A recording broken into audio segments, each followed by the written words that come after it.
and I am making the figure that is standing kind of looking off up into the sky that you guys might have seen going around on Instagram. And I wanted to make my own version. This is for a friend who I saw her picture at her sister's wedding. And as you can see, I'm cutting out the actual skin part of the person where it's going to be placed on the top tier of my cake. So I saw this picture of my friend in her sister's wedding, and she was wearing this greenish blue, or emerald green, I would say, lace dress from the top, and it had this huge poof in the back of green satin. So I decided, let me go ahead and do that. So what you guys see me doing is basically smoothing out the edges so that it looks nice and even and smooth. And I actually took a lace piece, dipped it into the color greenish blue, and basically just laid it on there like you can see, so it can give it that lace pattern that she was wearing. That seemed to work out pretty well. Now, I do want to be honest though that the end of this cake is not the same as the beginning. Initially, I had something in mind. It didn't work, so I went ahead and I actually took off the arm. Once you see it, you'll know what I'm talking about, and changed it a little bit. All right, basically putting some support into the cake. Normally, I put my tiers right in the middle of the cake, but with this one, I had to move it up forward a little bit so that I can put the girl on the top tier and then have her dress flowing to the bottom tier, because I didn't want the dress to look like it was indented too much. So I'm cutting up my bubble straws. This is what I use for support. And I cut the first one, make sure it's even with the rest, and go ahead and cut the rest to be just like it, and go ahead and insert them.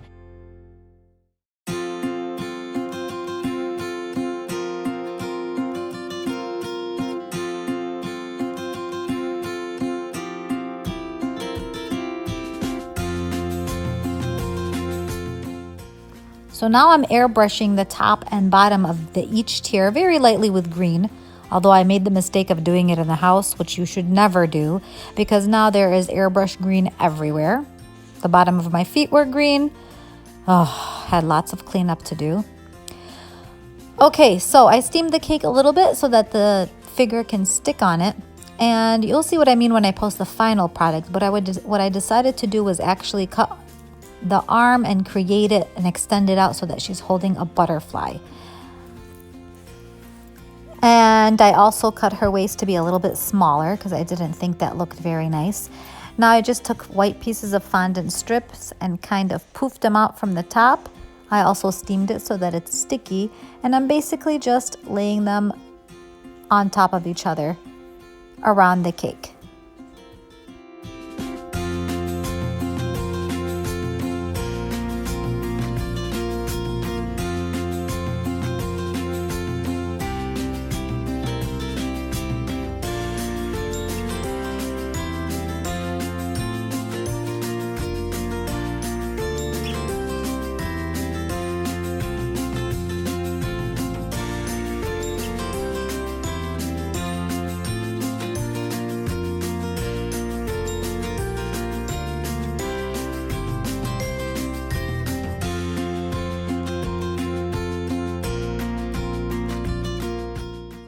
Okay, again, making the mistake of airbrushing in the house, and I'm putting a little bit more greenish in between each layer because that's the folded parts, and then I'm gonna lightly airbrush the other parts. Now, I went on later to actually add a little bit of blue in it because it wasn't as green as I thought it was initially. So later on, I actually airbrushed a little bit more blue instead of green, doing the same thing onto the cake as I did previously.